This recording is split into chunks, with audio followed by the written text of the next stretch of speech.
kita bertemu lagi di ibadah secara online hari ini. Kakak mau tanya nih, apa kabarnya adik-adik yang ada di rumah? Pasti kabar adik-adik yang ada di rumah tuh baik-baik saja. Dan seperti biasa adik-adik, kita akan mempersiapkan hati dan pikiran kita untuk beribadah. Adik-adik menyiapkan alat tulis dan juga Alkitabnya. Untuk mempersiapkan hati dan juga pikiran kita, untuk memulai ibadah sekolah minggu kita hari ini, kakak undang adik-adik yang ada di rumah untuk bangkit berdiri. Kita mengangkat pujian kita, selamat pagi Bapa.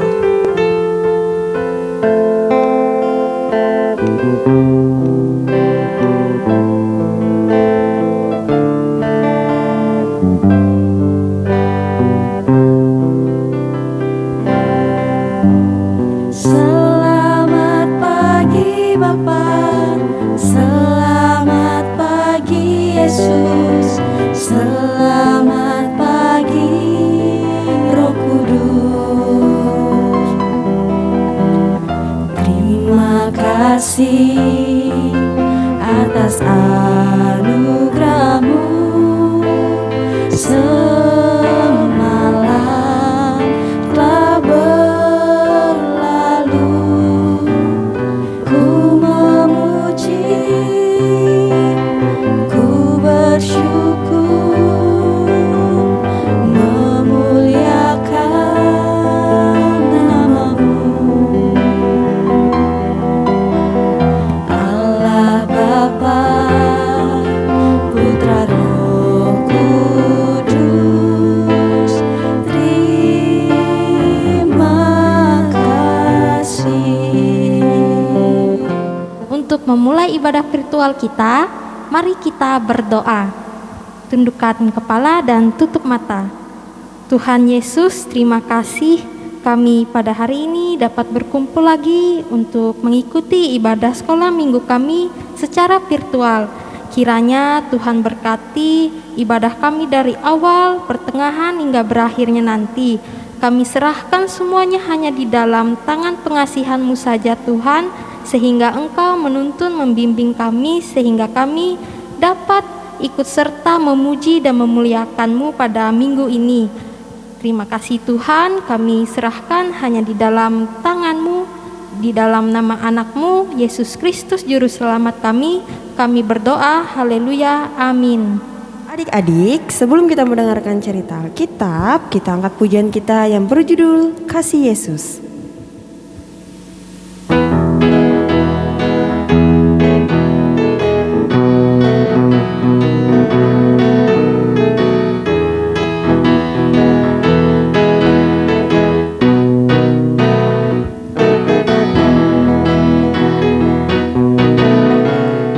Kasih Yesus manis dan indah, kasih Yesus manis dan indah, kasih Yesus manis dan indah, oh oh oh, sungguh indah. Lebih tinggi dari langit yang biru, lebih dalam-dalam dari lautan. Lebih tinggi dari langit yang biru, lebih dalam-dalam dari lautan. Kasih Yesus sungguh manis dan indah, kasih Yesus manis dan indah, oh oh oh. Lebih tinggi dari langit, lebih dalam dari lautan, lebih luas dari samudra, oh oh oh, kasih Yesus.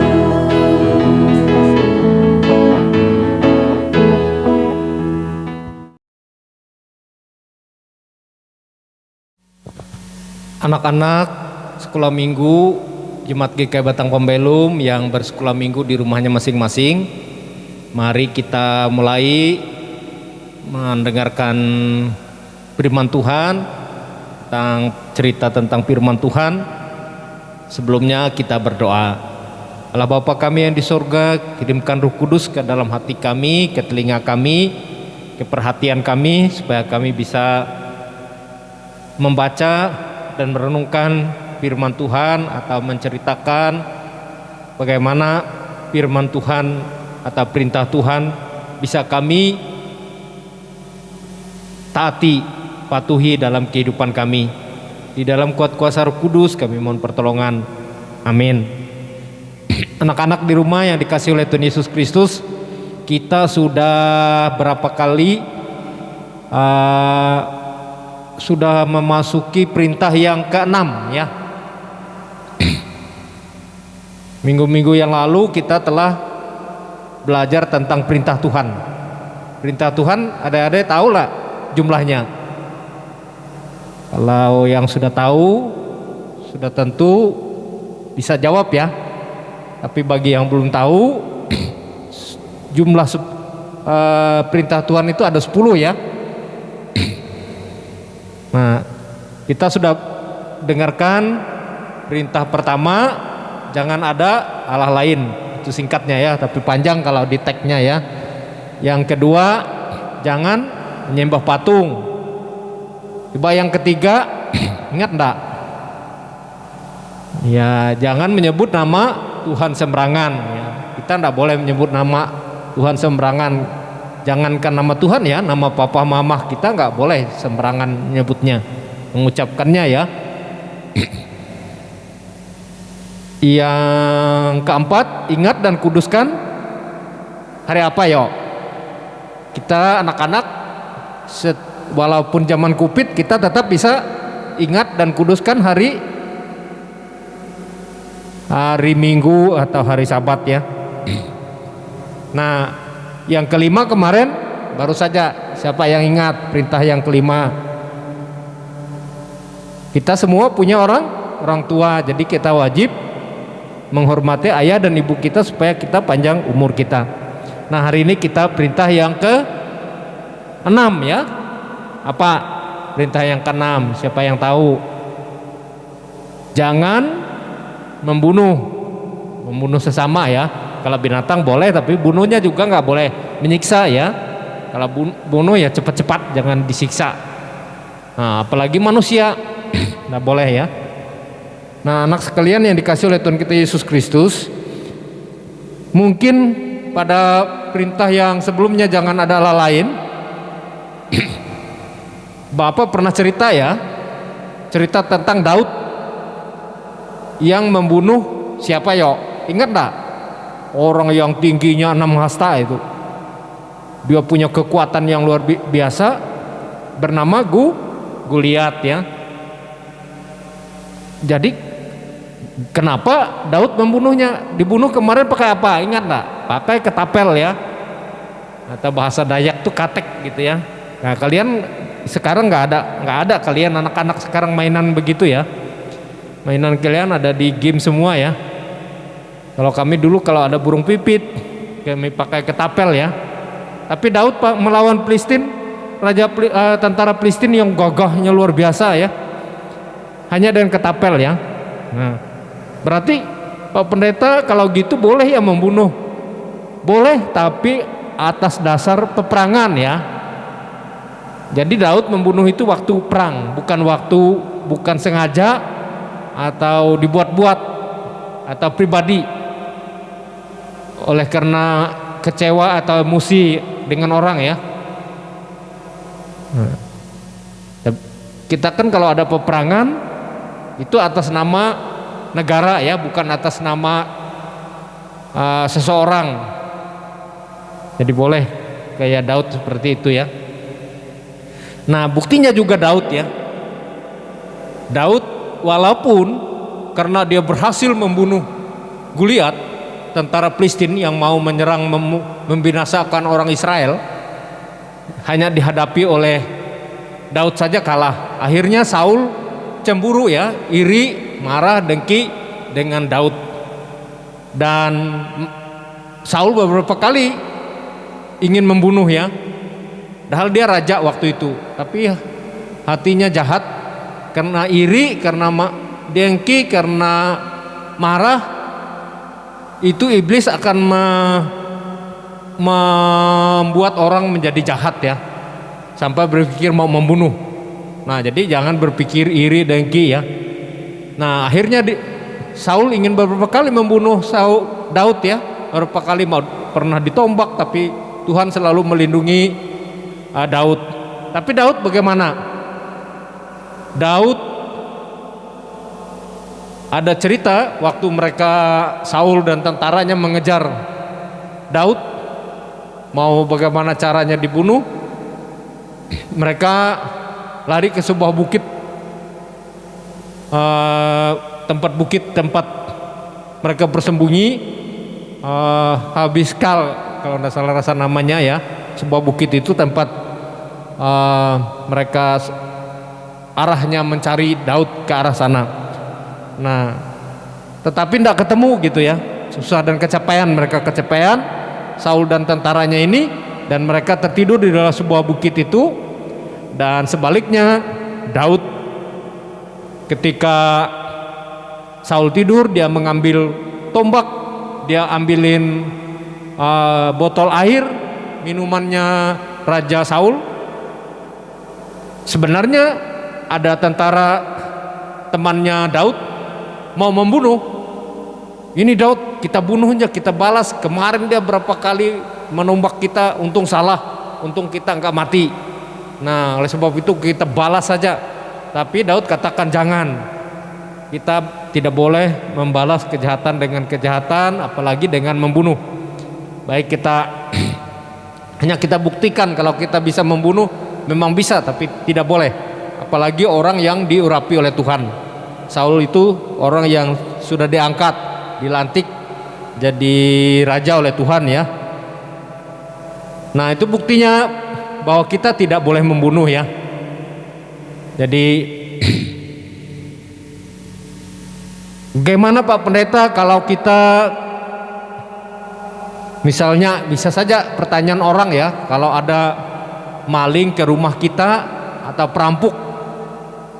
Nah, biasa perampok itu pakai senjata ya, senjata tajam ataupun senjata api. Nah, bagaimana kalau kita mempertahan diri? Kita harus membela diri. Sebelum dia membunuh kita, merampok kita, seandainya kita ada senjata api, kita tembak juga, atau kita bunuh dengan apa saja ya.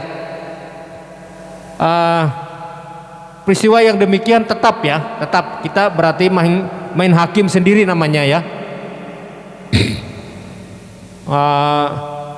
Kalau perampok walaupun bersenjata, kalau kita tidak melawan, tapi akibatnya kalau kita tidak melawan, harta kita seenaknya dia mengambilnya ya. Tetapi kalau kita melawan tapi kita tidak kuat, akibatnya kita yang mampus ya, atau mati ditimpasnya atau ditembaknya. Nah, bisa saja kalau kita mengalahkannya, bisa, tapi akibatnya tetap kita terjerat hukum ya.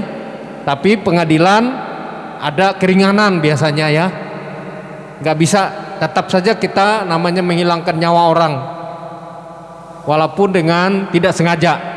Ada yang sengaja, ada tidak sengaja. Seperti tadi ceritanya, kalau ada perampok ke rumah, kita membela diri, misalnya membela diri, nangkis, pakai senjata dia sendiri, kita bunuh dia. Nah, bagaimana itu? Nah, itu kita tetap saja, tapi biasanya di pengadilan kita akan diberikan keringanan. Misalnya hukuman kita umumnya membunuh itu di atas puluhan tahun ya. Tapi karena kita membunuh dengan tidak sengaja, karena membela diri, bisa saja kurang gitu ya. Tetap saja kita kena penjara, kena sanksi, karena tidak kewenangan kita menghukum orang atau membinasa orang.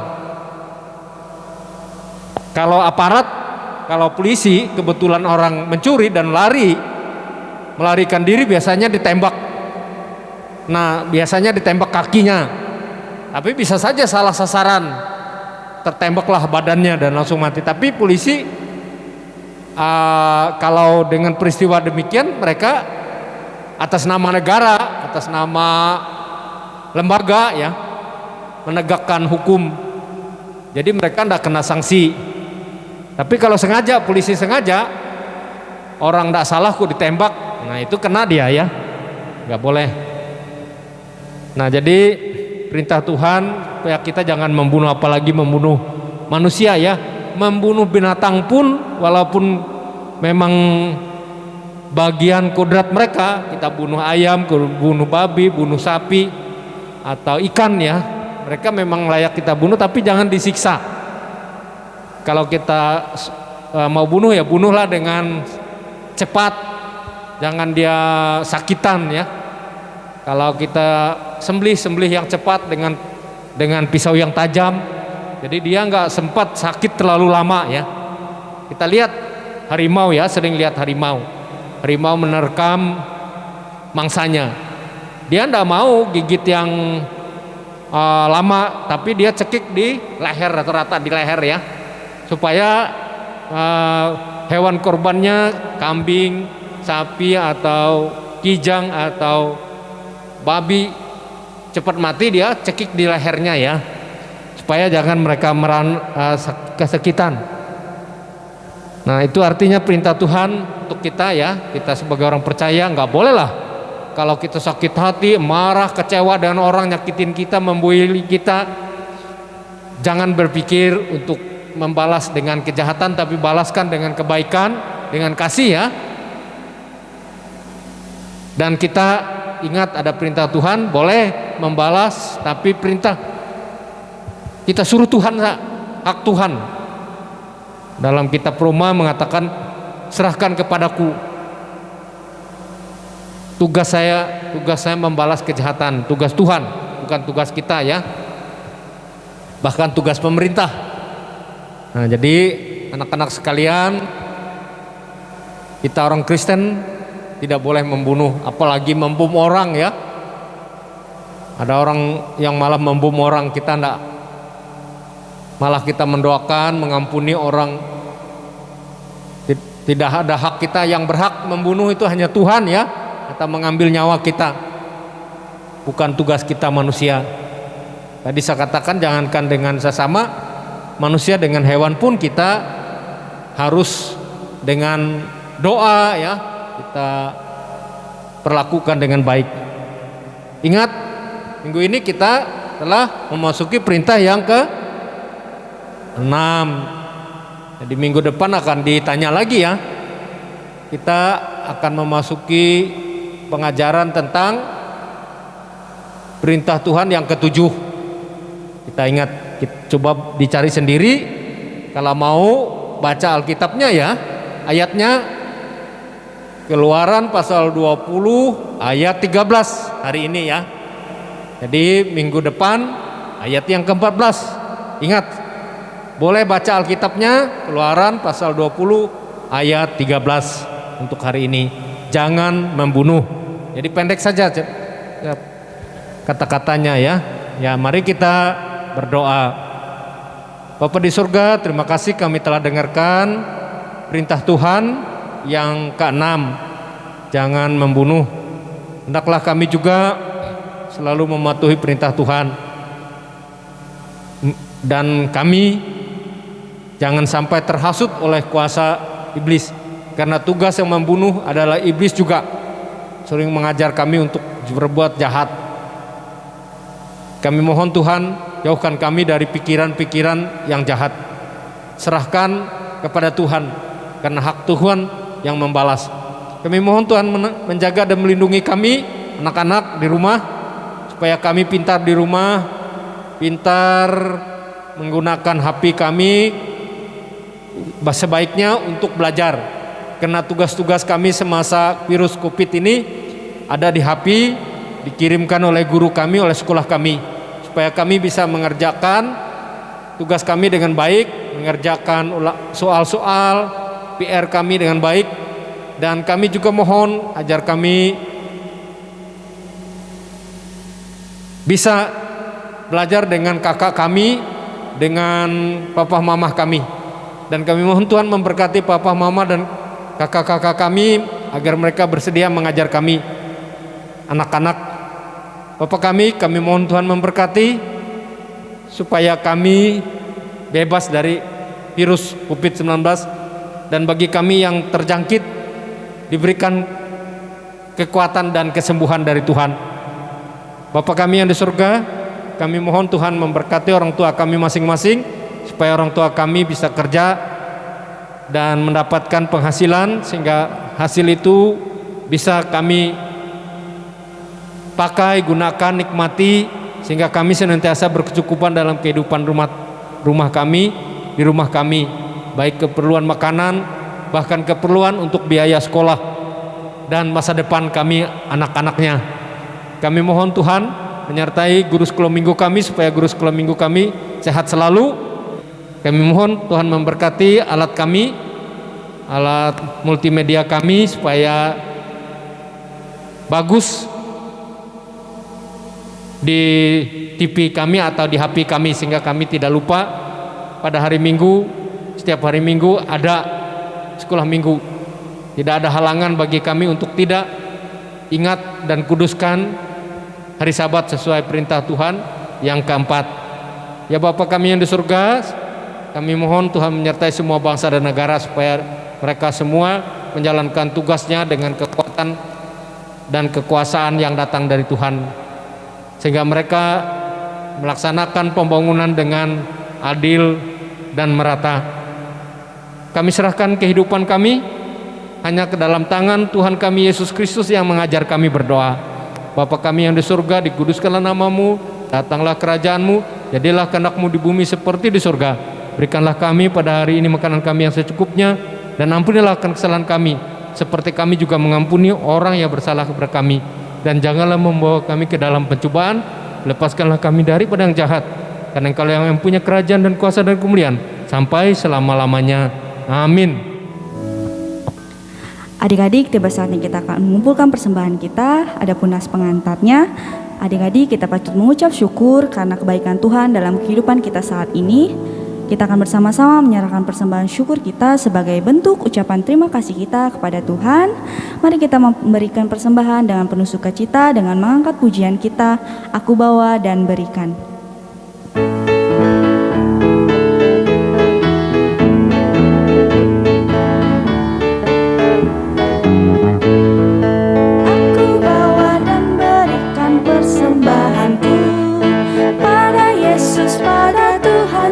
Selamatku, ku bawa dan berikan persembahanku pada Yesus, pada Tuhan Juru Selamatku.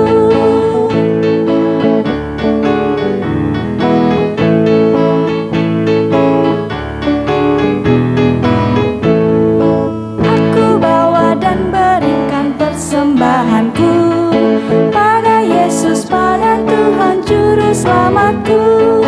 Aku bawa dan berikan persembahanku pada Yesus, pada Tuhan Juru Selamatku. Adik-adik yang terkasih dalam Tuhan, mari lipatkan tangan, tundukkan kepala, pejamkan matanya, kita bersatu dalam doa persembahan sekaligus doa mengakhiri ibadah virtual kita. Mari kita bersatu dalam doa. Tuhan Yesus Kristus, bila tadi kami telah mempersembahkan persembahan syukur kami, terimalah persembahan syukur kami ini untuk kepujian dan kemuliaan nama-Mu. Bila sebentar lagi kami akan mengakhiri ibadah virtual kami ini, kami mohon penyertaan-Mu selalu dalam hidup kami, langkah kami anak-anak-Mu yang kecil ini. Kami serahkan kehidupan kami pada hari-hari selanjutnya ke dalam tangan pengasihan-Mu. Terima kasih Tuhan Yesus. Amin. Adik-adik, kita berada di akhir ibadah kita. Untuk mengakhiri ibadah kita, kakak ajak adik-adik yang ada di rumah untuk mengangkat pujian kita. Dalam suka duka aku kan tetap tersenyum.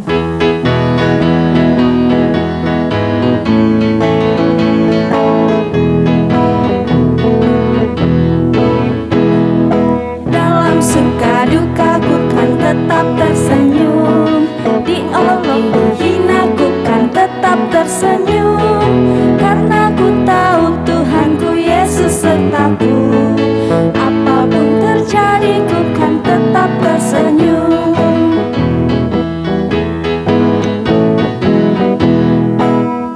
Suka duka. Adik-adik, tiba saatnya kita akan mengumpulkan persembahan kita. Adapun nas pengantarnya, adik-adik kita patut mengucap syukur karena kebaikan Tuhan dalam kehidupan kita saat ini. Kita akan bersama-sama menyerahkan persembahan syukur kita sebagai bentuk ucapan terima kasih kita kepada Tuhan. Mari kita memberikan persembahan dengan penuh sukacita dengan mengangkat pujian kita, Aku bawa dan berikan.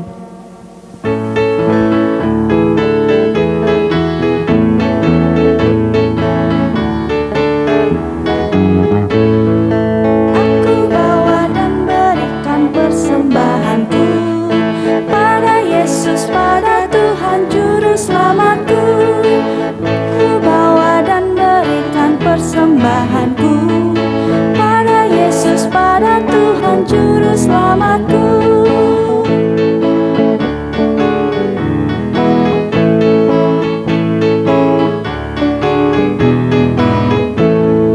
Aku bawa dan berikan persembahanku pada Yesus, pada Tuhan Juru Selamatku. Aku bawa dan berikan persembahanku pada Yesus, pada Tuhan Juru Selamatku. Adik-adik, kita berada di akhir ibadah kita. Untuk mengakhiri ibadah kita, kakak ajak adik-adik yang ada di rumah untuk mengangkat pujian kita. Dalam suka duka aku kan tetap tersenyum.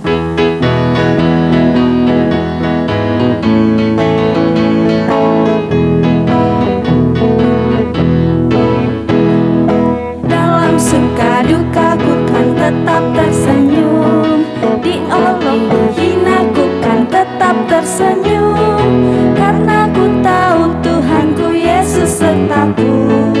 Apapun terjadi ku kan tetap tersenyum.